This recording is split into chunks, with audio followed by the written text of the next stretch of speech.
Last year at this time, and about 40 miles east of here, we were completing a discernment process where we gathered with 135 Franciscans from throughout the U.S. and from throughout the world.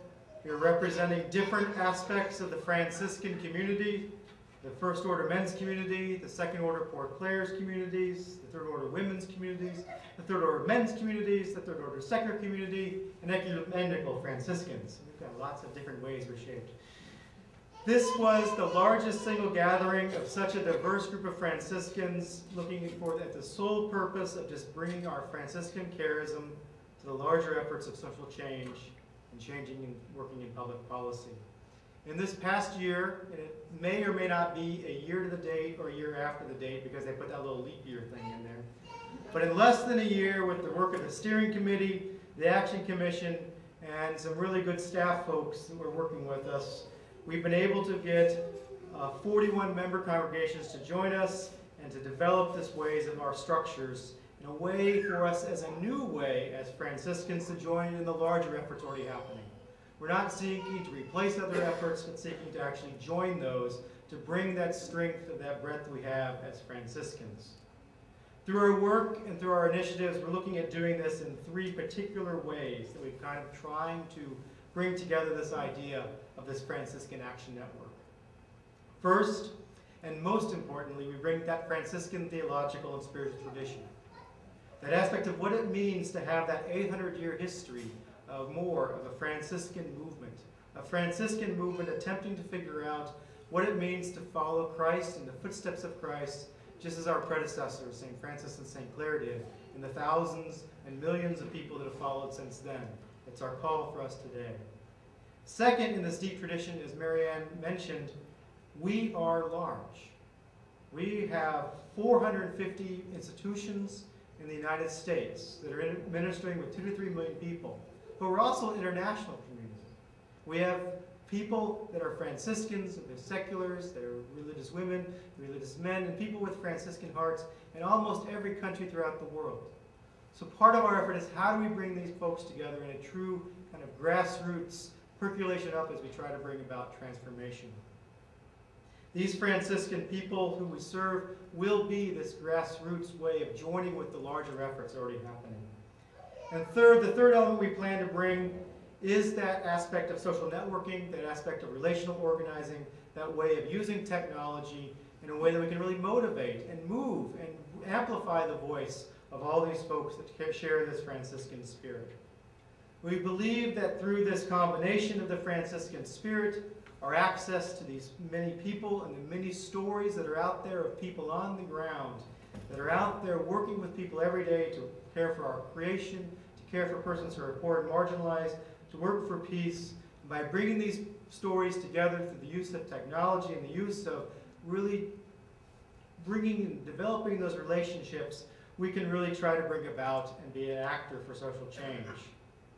In this first year, we have 4 significant overarching goals. And the group that came up with these goals and worked with these goals just met a couple days before to kind of finalize this.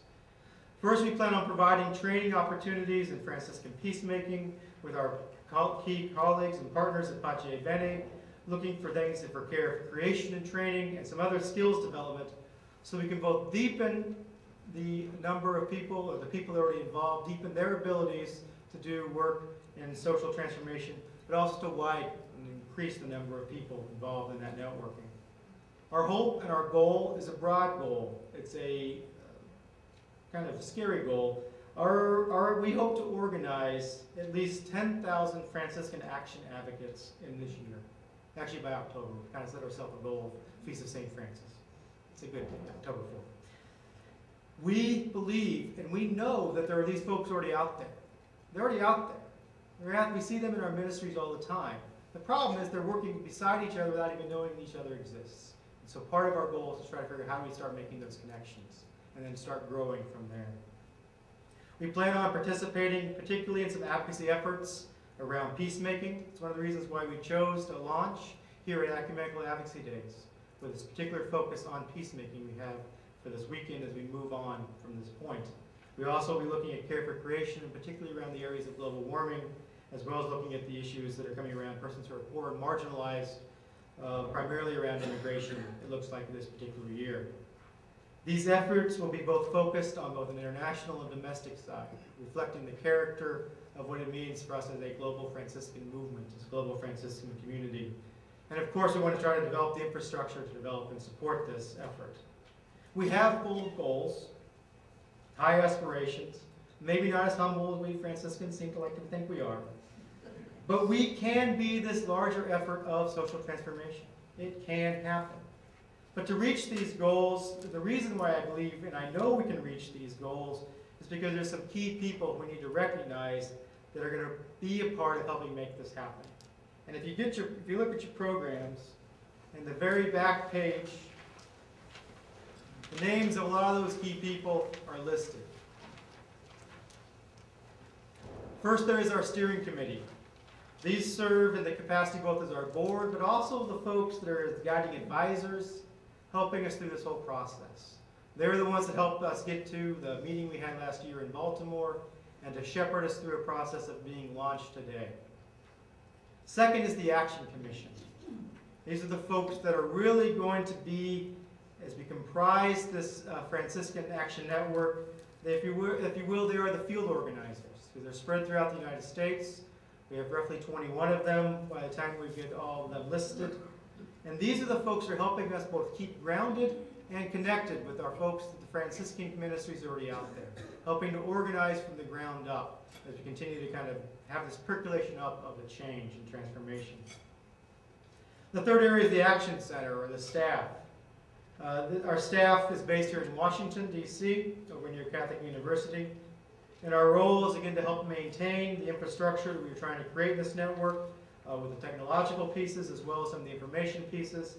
And our goal is also to make sure we are able to kind of connect with the other groups in Washington. We're not trying to replace them, but trying to figure out what kind of added value we can bring to those other groups already doing this work, of trying to then connect to where we can be able to bring the amplified voice of Franciscans to this effort of social change at key times in key ways around in the social change process. And finally, the real core, as I said, of this effort are the Franciscan advocates themselves. Our institutional members, the individual members that are the grassroots. The 41 and growing, we just actually got one in the office today, so I think we have 42. 42 member institutions, and that seems to be growing on a weekly basis as we become more and more defined and more specific in who we are. So now all of this sounds really great. There's a lot of process and organizing that we're doing. However, we must never forget that the foundation, the reason for our being here is that gospel call to transform the world.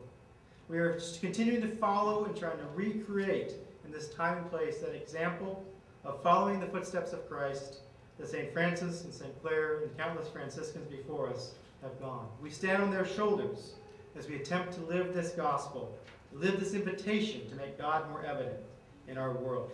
We exist for this reason, to make ourselves more effective and more faithful living that gospel in support of peace, justice, and care for creation.